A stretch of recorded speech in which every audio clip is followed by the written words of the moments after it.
यूं ही नहीं मिलती हर राही को अपनी मंजिल, एक जुनून सा दिल में जगाना पड़ता है। मैंने एक चिड़िया से पूछा कैसे बनता है आसियाना, तो उसने कहा कि बार बार मुझे उड़ना पड़ता है और हर तिनके तिनके को मुझे चुनना पड़ता है। मैं हरीन चौधरी आपके सामने आपका रीजनिंग गुरु, मेरे साथ जुड़े हैं मैथ्स गुरु जो आपको अपने बारे में बताएंगे। जी सर। जी, कल आरआरबी का पेपर है जैसा कि 12 तारीख को, और उसी से रिलेटेड हम लोग इन्फॉर्मेशन यहाँ पे शेयर करने वाले हैं कि 2019 में पेपर कैसा रहा मैथ्स और रीजनिंग का, क्योंकि आपको पता है 45 मिनट्स में 80 क्वेश्चन अटेंड करने होंगे। तो जो भी स्ट्रेटजी होगी, क्या स्टिक करना है, क्या करना है क्वेश्चन में, क्या क्या अटेंड करेंगे, क्या ठीक है ना, अटेम्प्ट के बारे में हम लोग बताएंगे, अटेम्प्ट के बारे में डिस्कस कर रहे हैं। तो चौधरी सर भी हमारे साथ जुड़ चुके हैं जो कि बहुत सालों का एक्सपीरियंस है और खुद 40 में 40 मार्क्स लेके आए हुए हैं। तो इनका जो कि रिकॉर्ड बहुत अच्छा रहा है। तो सर बताएंगे बहुत अच्छा रीजनिंग के बारे में, मैं मैथ्स के बारे में डिस्कस करूंगा आप लोगों से। तो क्या करना है क्या नहीं करना है, तो जैसे कि चौधरी सर इसके कुछ क्वेश्चन हैं। चौधरी सर मान लीजिए कि चौधरी सर आप फॉर्म भरे हैं, आपकी क्या क्वेरी होनी चाहिए? जी देखिए, मान लीजिए कि हम दोनों लोग ऐसे बात करने वाले हैं जैसे कि मान लो हम में से एक कैंडिडेट और एग्जाम देने जा रहा है, तो उसके दिमाग में क्या चीजें चल सकती हैं। तो सर ने पूछा कि मान लो मैं एक कैंडिडेट हूं, मेरे दिमाग में क्या चल सकता है। सर सबसे पहले तो मेरी क्वेरी ये है कि एग्जाम में जब जाते हैं ना, तो जैसे ही मैं एग्जाम हॉल में घुसता हूं तो एक घबराहट सी अपने मन में आती है। तो उस घबराहट के लिए मैं क्या कर सकता हूं? हर स्टूडेंट का यही पहला क्वेश्चन है। तो सर बताएंगे जरा उसके लिए क्या कर सकते हैं। देखिए, उसके लिए क्या होता है कि ना, आपको कहीं ना कहीं डर रहता है कि मेरे अगर मैथ्स में कम हो जाएंगे, रीजनिंग में कम हो जाएंगे और कोई ऑप्शन है नहीं। पेपर को सर बहुत ही स्ट्रेस, मतलब होता है ना, स्ट्रेस लेके ही नहीं करना चाहिए, बहुत फ्री होकर करना चाहिए। मतलब दिमाग को बहुत शांत रखना है, बहुत शांत रखिए। जैसे ही आप एग्जाम हॉल में एंटर कर जाइए, मुस्कुराइए अपने आप से, थोड़ा सा अपने अंदर कोई ऐसी बात सोचिए, मुस्कुराइए, आपका स्ट्रेस थोड़ा सा कम होगा। मैं बहुत साल पहले जब मैं पेपर देने जाता था तो मेरे साथ भी ऐसा रहता था। जैसे एग्जाम हॉल में एंटर करता था वैसे तुरंत धड़कनें बढ़ जाती थी, अरे पेपर स्टार्ट होने वाला। जैसे 10 मिनट रह जाता था, टाइम 10 मिनट रह जाता था स्टार्ट होने के लिए, वैसे और धड़कन तेज आती थी। तो मेरे सीनियर ने, कहीं होता है ना, हम लोगों ने क्लासेस अटेंड की थी, तो सर ने बताया था कि आपको क्या करना है, आप क्लास में जाओ, मुस्कुराओ पहले आराम से बैठ के। अब ऐसा नहीं जबरदस्ती आप मुस्कुरा ही रहे हो, मतलब अपने मन से खुश रहो, बहुत ज्यादा स्ट्रेस नहीं लेना है, क्योंकि आपके पास बहुत सारे ऑप्शन होते हैं। जितना खुश होके, जितना स्ट्रेस आप लेके करोगे तो फिर उतना अच्छा नहीं होगा। खुश होके करिए लेकिन स्ट्रेस नहीं होना चाहिए बिल्कुल। मतलब आपका कहना है कि बिल्कुल जब घर से निकलो तो ये परेशानी तो आप छोड़ दो कि भाई मेरा सिलेक्शन होगा या नहीं होगा, क्योंकि हम अपना काम तो कर चुके, आपने अपना काम कर दिया, अब तो जाके सिर्फ पेपर देना है। ठीक है, स्ट्रेस लेके कुछ चेंज करने वाले नहीं, जी बिगाड़ोगे अपना, स्ट्रेस ले लिया तो काम बिगाड़। जैसे आपका कहना है कि कुछ ट्रिक्स निकल जाएंगी, ठीक है, ऐसी कुछ चीजें हमारे सामने हो जाएंगी। तो चलो, पहला क्वेश्चन तो मैंने सर से आपके लिए पूछ लिया है भाई। दूसरा क्वेश्चन आप सबके दिमाग में चल रहा है, बहुत दिनों से चल रहा है कि सर हमारे पास जो टोटल है वो 45 मिनट है और सब्जेक्ट है हमारे पास 2। तो हर बच्चा ये पूछ रहा है कि सर, क्योंकि बच्चे के साथ प्रॉब्लम क्या है, रीजनिंग स्टार्ट करता है, ठीक है, और उन भावनाओं में इतना खो जाता है कि उसे पता ही तब चलता है जब 45 मिनट पूरी होगी और रीजनिंग पे ही है।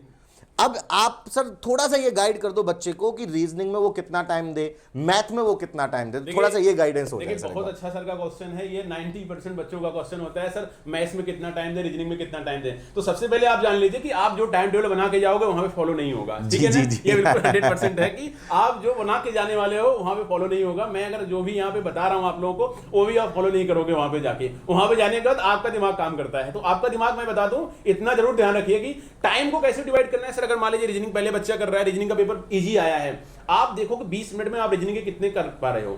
अगर 20 मिनट में आपके अच्छे स्कोर हो जा रहे हैं और रीजनिंग और इजी लग रही है, तो मेरा कहना है कि आप 2-3 मिनट और बढ़ा दीजिए, ओके और बढ़ा दीजिए। तो इससे क्या होगा, मतलब सर ने एक बहुत सही बात बोली कि आप ये घर से मत फिक्स करके जाओ कि रीजनिंग में 20 ही मिनट देना है, 20 ही मिनट देना है या मैथ। और सर ज्यादातर मैं बताऊं 99% बच्चा ये सोच के जाता है कि मैथ तो कैलकुलेटिव है, तो मैथ को दो 25 मिनट और रीजनिंग को दो 20 मिनट। और मैं एक और अच्छी इंफॉर्मेशन बता दूं कि मैथ्स की कट ऑफ जो थी सर पिछली बार 2019 में मैथ्स की कट ऑफ 6.5 थी, आपके गुजरात की 6.5 थी, और रीजनिंग की सर 11.2 थी, 11.25 थी, 11.25 रीजनिंग की थी, मैथ्स की थी 6.5 और 43.5 ओवरऑल आपका कट ऑफ गया था। मतलब तो कहीं ना कहीं मैथ्स सर कैलकुलेटिव था। और आप इससे ये भी कहना चाह रहे हैं कि रीजनिंग में आपको क्वेश्चन भी थोड़े ज्यादा करने पड़ जाएंगे फिर, क्योंकि 11 अगर कट ऑफ है 11 के समथिंग, मतलब उसका वेटेज ज्यादा रहा है ना। मतलब ये है कुल मिला के हमारा टाइम के बारे में दोनों ही सर का ये कहना है अपना, तो कि जिस चीज में आपको लग रहा हो ना कम टाइम में ज्यादा अटेम्प्ट हो जाएंगे, ठीक है, अच्छा जाने दीजिए, उसको ज्यादा टाइम, सारा क्वेश्चन आप अटेंड कर लीजिए। और दूसरी चीज सबसे इंपॉर्टेंट इंफॉर्मेशन है कि आप गलत कर रहे हो किसी क्वेश्चन को, बगल वाला भी गलत कर रहा है, ठीक है ना। ये बिल्कुल सही बात है, ये बिल्कुल सही बात है, बहुत कॉमन है। अगर आपको कैलकुलेटिव लग रहा है कि बहुत टेंशन है, अप्रोक्सीमेशन आ गया, सिंप्लीफिकेशन बहुत टफ क्वेश्चन लग रहा है हमें, बहुत टाइम टेकन हो रहा है, मतलब 7 मिनट हो गए, मैथ्स में 4 ही क्वेश्चन अटेम्प्ट हुए, बगल वाले की भी कंडीशन यही है, कहीं ना कहीं पेपर सबके लिए सेम है। तो अगर मैथ बहुत कैलकुलेटिव होता है आरआरबी पीओ का, मैं बता दूं आपको प्री लेवल का, तो वहां पे टेबल सर काम आएगा, स्क्वायर काम आएगा, स्क्वायर रूट काम आएगा।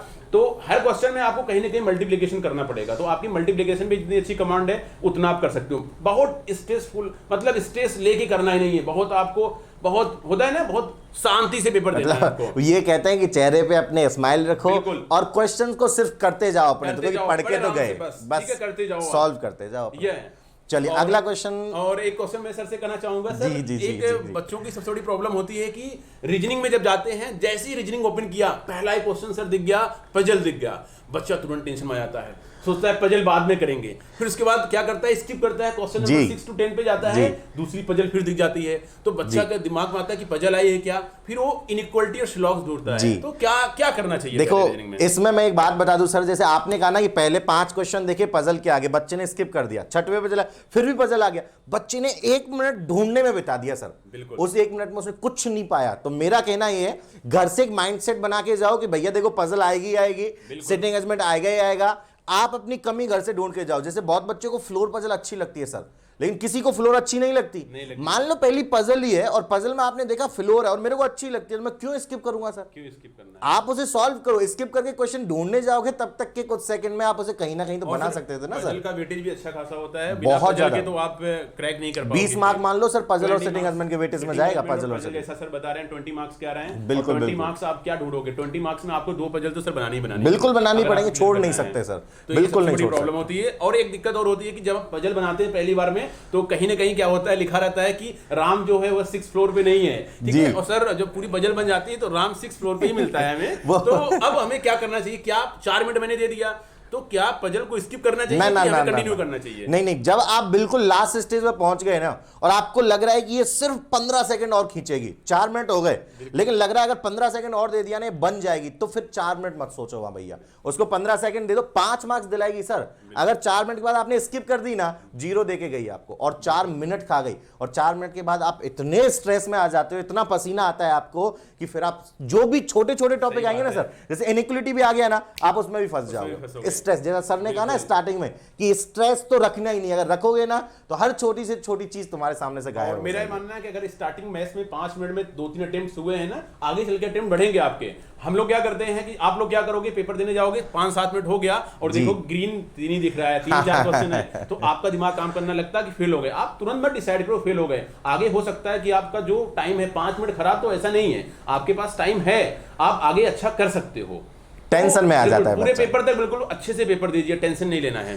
और एक चीज का और ध्यान देना है कि आपको गलत जो भी क्वेश्चन है, जो भी बिल्कुल आप श्योर हो, उन्हीं क्वेश्चन को आप टिक करिए, क्योंकि पिछली बार 42 क्वेश्चन करके आया था बच्चा, उसको 57.5 मार्क्स मिले थे, 15 मार्क्स से ज्यादा मिले थे। अब ये बच्चे सोच रहे होंगे सर कि ये कैसे मिले, मतलब 15 मार्क्स क्या, मतलब ऐसा क्या था जो मिले? एक्यूरेसी मेंटेन करके रखिएगा आप लोग। अगर 30 क्वेश्चन आपने रीजनिंग में कर लिए तो समझ लीजिए मार्क्स आपके कितने अच्छे आएंगे, आप सोचे नहीं, एक्स्ट्रा मिलेंगे आपको। आप 35 टोटल करके आ रहे हो या 40 करके आ रहे हो, एक मैं बात बता रहा हूं, अगर 40 क्वेश्चन आप करके आए तो आप अपने आप को फेल मत मानिए, हो सकता है आपका मार्क्स 50 के अब आ जाए, तो ये भी होगा। लेकिन एक्यूरेसी जितना मैथ्स में अगर आपको जितना भी आएगा, 17-18 आ रहा है, 17-18 करके आइएगा, आगे बहुत ज्यादा मत करिएगा। तो मैथ्स से रिलेटेड बच्चों का क्या क्वेश्चन होता है सर? सर अब मैं आपसे एक क्वेश्चन पूछना चाहूंगा। मान लो मैं पेपर कर रहा हूं और मैं अगर एग्जाम देने जा रहा हूं ना, तो घर पे एग्जाम से पहले मेरे दिमाग में क्वेश्चन आता है कि मैं एग्जाम में क्या चीज पे फोकस करूं। देखो सिलेबस तो बहुत बड़ा है भैया, बहुत सारे टॉपिक है भाई, लेकिन मैं क्या सोच के जाऊं सर? आप मुझे ऐसा क्या सजेस्ट करोगे कि अगर सर आप एग्जाम देने जाओ तो आप इन टॉपिक को चुन लो, तो आप क्या कहना चाहिए, कौन कौन से टॉपिक मेरा क्या है कि जैसे कि आपने सर बताया कि कौन कौन से टॉपिक इंपॉर्टेंट होने चाहिए, तो देखो डेटा इंटरप्रिटेशन हो गया, नंबर सीरीज हो गया, क्वाड्रेटिक इक्वेशन हो गया, आपका समझ में आ रहा है मैं क्या कह रहा हूं। उसके बाद सिंप्लीफिकेशन अप्रोक्सीमेशन के 5 क्वेश्चन रहते हैं, और फर्स्ट सेकंड शिफ्ट में हो सकता है ना मिले सिंप्लीफिकेशन अप्रोक्सीमेशन, तीसरे चौथे शिफ्ट से हो सकता है कि सिंप्लीफिकेशन की शुरुआत हो जाए। तो एक आपका क्वेश्चन आता है Q1 और Q2, क्वांटिटी 1 क्वांटिटी 2 का भी क्वेश्चन आता है, लेकिन मेरा ये मानना है कि इन 4 पे आपको फोकस करना है। DI, नंबर सीरीज, इनइक्वालिटी हो गया और अप्रोक्सीमेशन हो गया। उसके बाद अब ऐसा नहीं कि पेपर में आप ढूंढना शुरू कर दो सर DI कहां है, DI ढूंढ रहे हो फिर उसके बाद नंबर सीरीज ढूंढ रहे हो, ऐसा मत करो। पहला क्वेश्चन आपने देखा, पहला क्वेश्चन आपको दिख गया सिंपल इंटरेस्ट कंपाउंड इंटरेस्ट का, तो एक बार क्वेश्चन को जरूर पढ़िए आप, क्योंकि आप इतनी वीक नहीं हो, आप प्री क्वालिफाई करने जा रहे हो, मतलब कहीं ना कहीं आपको वन लाइनर भी आता है, बस माइंड सेट करके आप जाते हो। एक बार क्वेश्चन को जरूर पढ़ो, क्योंकि प्री का क्वेश्चन है, आप वन लाइनर भी कर सकते हो। तो वन लाइनर आप स्किप करिए, एक बार पढ़ के तब स्किप करिए। पढ़ने में 10 सेकंड 12 सेकंड लगेगा और 10-12 सेकंड में आपको पता चल जाएगा कि मुझसे होने वाला है कि नहीं होने वाला है। तो इतना जरूर करिएगा, क्वेश्चंस को आप पढ़े तुरंत डिसाइड कर लीजिए हो रहा है कि नहीं हो रहा है। yes. अब वहां पे ट्राई मत करिएगा, अच्छा देखते हैं, ट्राई करते हैं, अगर आ गया तो आ गया। ये सबसे बड़ी दिक्कत होती है। यहां से मेरे को सर एक चीज समझ आ गई, आपने कहा ना क्वेश्चन को पढ़िए जरूर, मेरे को एक कहानी याद आ गई सर। एक क्वेश्चन आता है कभी एज वाला, जो बहुत छोटा होता है कि ए इससे बड़ा है, 2 दुगना कर दो, ट्रिपल कर दो, ऐसा एक क्वेश्चन कभी कभी बहुत छोटा क्वेश्चन बनता है एज का, और वो सर उसको करने में कुछ सेकंड्स ही लगते हैं। लेकिन अपन ने क्या देखा, घर से सोच के गए थे कि सिंगल लाइन करना नहीं, तो अपन तो जाते ही छोड़ दिए उसे, और क्वेश्चन बहुत आसान था। तो इसलिए ना क्वेश्चन की लैंग्वेज पढ़ लो। ये सर ने बिल्कुल सही बात कही है भाई, बिल्कुल देखो एक्सपीरियंस से हम चीजें बता रहे हैं आपको, है ना। हम लोगों ने भी पेपर दिया है और बस वही एक्सपीरियंस आपके साथ शेयर किया जा रहा है। जी जल्दी टाइम, कभी कभी क्या होता है कि जब सर ने 40 में 40 लाए, मैंने सर को मतलब कहा बहुत अच्छा सर, तो क्या स्ट्रेटजी रही, तो सर ने एक चीज बहुत अच्छा बताया कि सर मैंने पजल देखी एक, तो मुझे लगा कि सर से तो सभी कुछ बन जाएगा, तो सर ने कहा कि सर ये पजल जो थी ये लास्ट में बनाऊंगा, और सर ने सारे क्वेश्चन निपटा दिए। लास्ट में क्या किया, लास्ट में पजल बनाया और लास्ट में बन गई। क्यों, रीजन क्या था? रीजन ये था सर के दिमाग में चल रहा था जो पजल है वो थोड़ा सा टाइम टेकिंग है। yes. और दूसरी चीज, लास्ट में सर इतना अच्छा कर चुके थे पेपर में कि सर तो मतलब पजल में बिल्कुल कॉन्फिडेंस, हाँ जो कॉन्फिडेंस, सबसे बड़ी चीज ये होती है कि अगर कोई चीज डीआई आपको टफ लग रही है इसको स्किप कर दो, आप टाइम वेस्ट मत करो। अगर डीआई को आपने टफ चीजों को स्किप कर दिया और लास्ट में जब आओगे वही टफ जो है इजी हो जाएगा। क्यों? क्योंकि आप देखोगे अच्छा मैथ्स में 27 अटेम्प्ट हो गए हैं, चलो देखते हैं, फ्री होगे करोगे तो अच्छा करोगे, टेंशन लेके नहीं। बहुत सारे बच्चे क्यों फेल होते हैं, टेंशन लेके, टेंशन नहीं लिया जाता है। ठीक है, तो ये आपको करना है। सर का कुल मिला के पॉइंट कहने इतना है कि अपने कॉन्फिडेंस को स्टार्टिंग से लास्ट तक बनाए रखना। ऐसे ऐसे क्वेश्चनों को निपटा दोगे जिनको क्लास में ऐसा लगता है कभी यार ये नहीं होगा, और एग्जाम में आप उसे निपटा देते हो। सर सही बात है।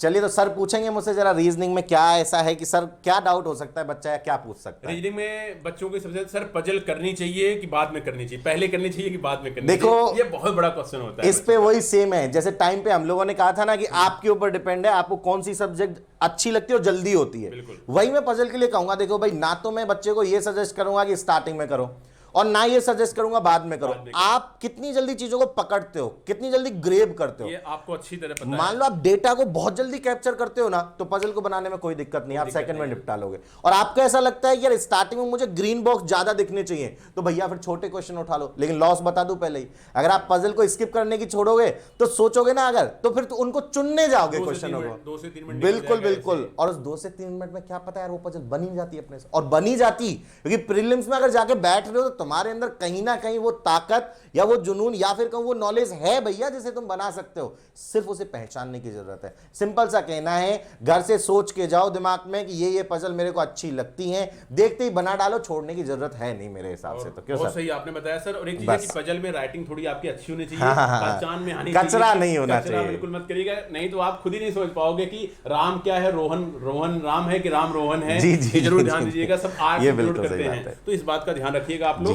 और पेपर बहुत अच्छे से दीजिएगा, बहुत टेंशन फ्री होके। सारे क्वेश्चन को आप देखो, अच्छे बच्चे क्या होते हैं, जो अच्छे बच्चे होते हैं मार्क्स लेके आते हैं, उनकी क्या स्ट्रेटजी रहती है। चाहे मैथ्स हो सर, चाहे रीजनिंग, मैंने देखा है वो बोलते हैं सर जैसा आपने कहा था, पहला क्वेश्चन देखा, टाइम लगेगा, छोड़ दिया, दूसरा कर लिया, तीसरा छोड़ दिया, चौथा छोड़ दिया, पांचवा छोड़ दिया, 6 7 कर लिया, 8 छोड़ दिया, 9 छोड़ दिया, 10 कर लिया। मतलब ऐसे वो क्या करते हैं ना, 40 क्वेश्चन मैथ के देख लेते हैं और 40 क्वेश्चन रीजनिंग के देख लेते हैं। ये सबसे बड़ी, आप लोग उलझ जाओगे, पता लगा टाइम निकल गया और 27 तक कर लिया। एक चीज और देखा है, एक चीज से आप लोगों को और बचना है कि मान लेते हैं कभी कभी आपका पेपर खराब हो जाता है, जैसे कि 25 मिनट्स हो गए रीजनिंग में और पता लगा पजल बना रहे हो नहीं बनी, और आपने केवल 17-18 क्वेश्चन अटेम्प्ट किए। अब उसके बाद 15 क्वेश्चन के बाद क्या हो रहा है कि 17-18 क्वेश्चन आपने अटेम्प्ट किए, 25 मिनट हो गया, तो फिर पता क्या होता है, आप रीजनिंग में और मेहनत करने की कोशिश करते हो, 5 मिनट एक्स्ट्रा और देते हो। वही जो एक्स्ट्रा देते हो ना, स्किप कर जाओ, 17 कर लिया, 20 मिनट है, मैथ्स पे आ जाओ, आप मत बढ़ाओ टाइम। अगर 25 मिनट ज्यादा टाइम बढ़ाना शुरू किए तो ये बात जान लीजिए कि फिर दिक्कत है। फिर भैया कट ऑफ भी तो क्लियर करनी है अपने सारे स्कूल, हर एक सब्जेक्ट की कट ऑफ क्लियर करनी है अपने को, ठीक है। मैं मेरी तरफ से रीजनिंग में थोड़ा सा और इंक्लूड कर देता हूं। देखो, अगर आप पजल पढ़ के जा रहे हो ना, तो पजल सर, ये मेरा मानना है या फिर मैंने एनालिसिस करके ये चीज देखी है कि फ्लोर पजल हमेशा ज्यादा से ज्यादा पूछी जा रही है, ठीक है। 4 पजल के नाम मैं ले दे रहा हूं। एक तो है सर फ्लोर पजल, उसके बाद है मंथ पजल, ठीक है, ये 2 तो हैं ही अपने पास। बॉक्स और डे, इन 4 में से पजल पूछी जाती है, तो क्यों ना 4 पजल ही ट्राई करो। अपने वहां 2 पजल में से दिख जाएगी, 10 मार्क अपने पजल में आ गए भैया। एक सिटिंग अरेंजमेंट होगा, सर्कल होगा या लाइन होगा या रेक्टेंगुलर, इससे बाहर तो कहां जाने वाला है, कुछ नहीं जाएगा। ठीक है। और एक चीज मैथ्स में क्या है कि मैथ्स में आप लोग पता है क्या होता है कि जैसे डीआई आ गई, आपकी बार ग्राफ की आ गई, बार ग्राफ की कल आएगी भी डीआई, बार ग्राफ की आ गई तो आपके दिमाग बनाएगा बार ग्राफ नहीं करेंगे, टेबल वाला करेंगे। तो बार ग्राफ वाला आ गया है, फिर भी आप छोड़ नहीं रहे हो, होता है ना आधे अधूरे मन से। ये सबसे खतरनाक होता है। पजल भी पढ़ रहे हो ना आधे अधूरे मन से, करें कि ना करें, पढ़े जा रहे हो, फिर कोई भी क्वेश्चन आप पढ़िए पूरे मन से पढ़िए या पूरे मन से स्किप कर दीजिए। उसको ये सोच के बड़ो करनी है सबसे पहले, बिल्कुल सही। अगर करना है तो पूरे मन से, स्किप करना है पूरे मन से, बिल्कुल 2 लाइन पढ़ा अच्छे स्किप कर दिया नहीं होगा हमसे। इस बात का ध्यान रखिएगा। हम पजल बनाते हैं, दिमाग बनाता है कि क्यों बनाए। मैं 2012 में पेपर दिया था रीजनिंग का, तो पीओ का पेपर दिया था। तो रीजनिंग में क्या हुआ कि मैं पजल बना रहा था फ्लोर वाली, एक पजल बन गई, 2 पजल बन गई, तीसरी पजल जो थी मैंने कहा कि बनाएं कि न बनाएं, इससे अच्छा है कि पजल ही कर रहे थे। हमने कहा बनाएं या न बनाएं, या हम इनइक्वालिटी कर लें। और लॉजिकल आया था जब एक पेपर होता था, तो लॉजिकल 10 नंबर सर पूछा जाता था, तो मैंने कहा लॉजिकल पे जाएं कि तीसरा पजल बनाएं। इसके चक्कर में लॉजिकल पे गए, रिटर्न होके फिर पजल पे आए, पजल से रिटर्न होकर फिर लॉजिकल पे गए, और लॉजिकल के 2 क्वेश्चन मैंने पढ़ भी लिए। फिर लालच क्या आई, लालच आ रही थी कि पजल 2 बन गई है, तीसरी बन जाएगी, पजल में फिर आ गए। और जब पजल पे आए, पजल पूरा बनाए, कॉन्फिडेंस बहुत था, 4.5 मिनट था, लास्ट में वही बात आ गई, राम 6 फ्लोर पे नहीं, राम 6 फ्लोर पे आया, और मैंने तुरंत स्किप कर दिया उसको। उस समय मैंने क्या किया, तुरंत स्किप करके मैं चला गया किस पे, मैं चला गया लॉजिकल पे। लॉजिकल पे गया, अच्छा हुआ, लॉजिकल पेपर अच्छा हुआ था, अच्छे मार्क्स आए। और फिर बाहर निकलने के बाद क्या हुआ, वो जो 5 मिनट थे ना जो मेरे खराब हुए थे सर ने, जब तक रिजल्ट आया नहीं था, वो 5 मिनट मेरे दिमाग में चल रहे थे। अगर 5 मिनट मैंने दे दिए होते लॉजिकल को तो मैं और अच्छा हो जाता मेरा, बहुत अच्छा, और सोच समझ के मैं आंसर करता। तो ये तो रहेगी, ठीक है। आप कुछ भी कर लो, वो थोड़ा सा पछतावा रहेगा ना पेपर के बाद ना, आप बाहर निकलोगे बेटा ना, वो थोड़ा बहुत पछतावा रहेगा। उसको लेकर बहुत टेंस मत होइएगा, क्योंकि आगे क्लर्क का भी पेपर है। कल पेपर दे के निकलो और बहुत टेंस में आ जाओ कि ऐसा नहीं, ऐसा किया तो ज्यादा सही रहता। डीआई जो बार ग्राफ वाली थी नहीं सॉल्व करना चाहिए था, बहुत कैलकुलेटिव थी, अप्रोक्सीमेशन छोड़ देना चाहिए था। ये सब बिल्कुल सबके साथ होता है, इसको लेकर टेंशन नहीं होना है। चलिए सर, कल के लिए बेस्ट ऑफ लक। लास्ट में बच्चों को हम ये बता दें कि कल हमारे एग्जामशाला के फाउंडर तोमर सर एक वीडियो डाली थी जिसमें बच्चों को ये बता दिया गया भैया आपको एग्जाम सेंटर पे क्या लेके जाना है। हाँ, ठीक है, उन चीजों का बहुत ख्याल रखना। कोविड की वजह से बहुत सारे नए इंस्ट्रक्शन आए, उस वीडियो को देखना ना भूलें। ठीक है, लाइव रिव्यू जो होगा, बिल्कुल। और हाँ, ये चीज और हम बता देते, ये बहुत अच्छी चीज सर ने हमें याद दिला दी है। देखो ये इंपॉर्टेंट पॉइंट है भाई, सुन लो। कल जितनी भी शिफ्ट होंगी, जैसी ही शिफ्ट, कल पहली शिफ्ट जितने बजे भी खत्म होगी, मान लो आपकी शिफ्ट खत्म होने वाली है 9:30 या फिर जब खत्म होगी, तो उस टाइम पे हम सब लोग लाइव आएंगे, दोनों लोग, और हम रीजनिंग और मैथ का क्वेश्चन है, क्योंकि आप ही लोग एग्जाम देने जाओगे तो आप लोगों के वहां से हम रिव्यू ले लेंगे कि भाई कौन से क्वेश्चन आए थे, किस टॉपिक से कितने आए थे, या फिर किस तरीके का आया था। जैसे सर है कि नंबर सीरीज में पैटर्न क्या रहा था। ठीक है, तो ये हम हर शिफ्ट की बात करेंगे। तो जब दूसरी शिफ्ट में जो बच्चा जाएगा ना, वो हमारी उस रिव्यू वाली वीडियो को जरूर देख कर जाए। ठीक है, कहां रहेगी तो भैया एग्जामशाला इंडिया के ऑनलाइन यूट्यूब चैनल पर रहेगी। आप सबके लिए भी रहेगी, जो एग्जामशाला के परिवार में जुड़े हैं, जो एग्जामशाला के परिवार में नहीं भी जुड़े हैं, वो भी इस चीज का फायदा उठा सकते हैं। सारे बच्चे हमारे हैं, बिल्कुल। आप एग्जामशाला में पढ़ रहे हो, कहीं पढ़ रहे हो, मेरी विशेष सबके साथ है, हम लोगों की बिल्कुल सर, हर बच्चे के साथ हम खड़े हैं। आप अच्छा करो, आप सिलेक्ट हो, बहुत अच्छा लगता है। ठीक है ना, बेस्ट ऑफ लक कल के लिए। चलिए सबको फिर से एक बार ऑल द बेस्ट बोल देता हूं। ठीक है, जय हिंद। चलिए।